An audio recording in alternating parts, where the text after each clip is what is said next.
Welcome back to my channel. I'm Melissa.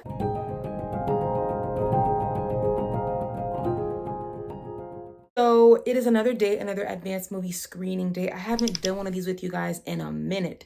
Today we are watching The Exorcist Believer 2023. I don't know what to expect. I'm hoping we get a good story. I'm hoping I get spooked. I tense up in my seat. I don't know. I feel like a lot of times these horror movies, well, I shouldn't say that. There have been some pretty good horror movies in the last several years, but I am not a super big fan of The Exorcist. I've just preferred other classics throughout life. But like I said, I'm curious about this and we'll see how it goes. I'll catch you guys in a few minutes.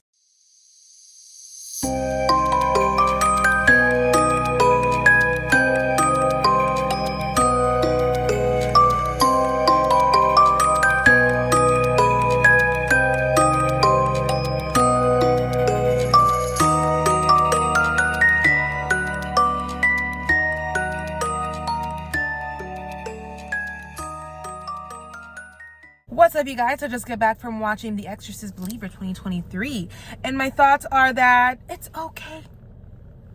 I may severely disappoint you guys out there, some of you who are The Exorcist super fans, but I didn't think it was awful. I didn't think it was great. This may be a very short video. Okay, so this movie starts off with these two girls who are friends who disappear off into the woods for days, but for them it was like hours, and then they come back and then things get a little freaky. Things get a little gross. It's a possession film. It's a possession movie in the most basic ways. Things that I liked, I thought the acting was pretty good, especially by Leslie Odom Jr. I would say his family, him and his daughter, are like the main characters of the film, and then that other family is like very like secondary. Other things that some annoyances. Look, I appreciate legacy characters as much as the next girl, but you're gonna bring them in, and you're bringing them in for a reason. How are they going to really affect the plot? If you've seen the trailers for this, I'm sure you know they bring back the mom from the original Exorcist. She's coming back into the fold.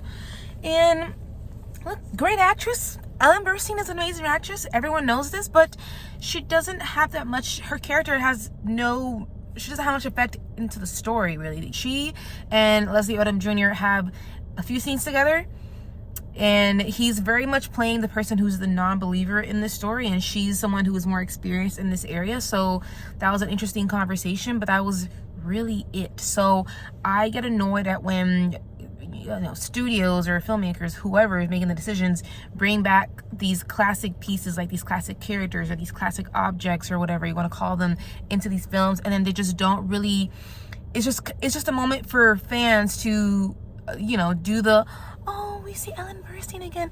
I love nostalgia. I do, but sometimes you gotta ask for more. I think you will enjoy this if you are coming in for a basic possession movie. It's gonna scratch that itch. If you're looking for things that are grotesque and cheap jump scares, which is another thing that I'm really on the lookout for now that I've been watching a lot more horror in the last few years. I'm really paying attention to how they write in these scares. You have movies like Talk to Me that came out earlier this year that, in my opinion, there weren't jump scares. Every moment that was disturbing or freaky felt like a moment that was earned. And then you have in this movie where there's just like, they do the typical, we're gonna fake you out and then something's gonna pop and then it's gonna make you scream and squirm in your seat, and it's just like, yeah, like maybe I jumped for a moment, but it didn't really do anything else to the story and with the characters. So it just feels cheap, and I'm getting harsher on that with these horror movies. I did not like that. It's hard to say if this will be successful. Well, because of these strikes that are happening, this is just not being promoted as much by the actors. So I don't think it will do super well. But then again, it is coming out in October. Look, I'm not a box office girly. I can't. Plus, that Eras Tour movie is going to come out, so it may, that may do better than this, obviously. So I don't know how well this will do. So I don't know if I can say that we'll see a sequel. Maybe, perhaps. But if I'd have to rate this, I will give this a 2 out of 5. Not because I think it's awful, but because I will never think about this movie ever again. I just thought they could have done more, they could have done better.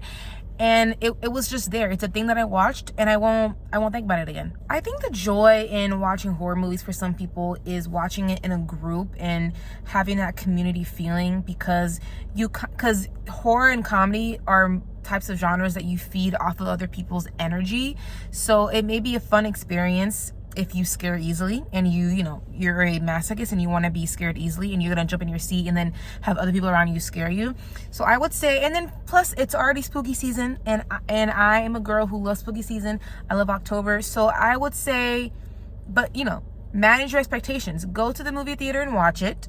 But if you expect more from your horror films nowadays, wait to stream it. I don't think it's necessarily worth the ticket money.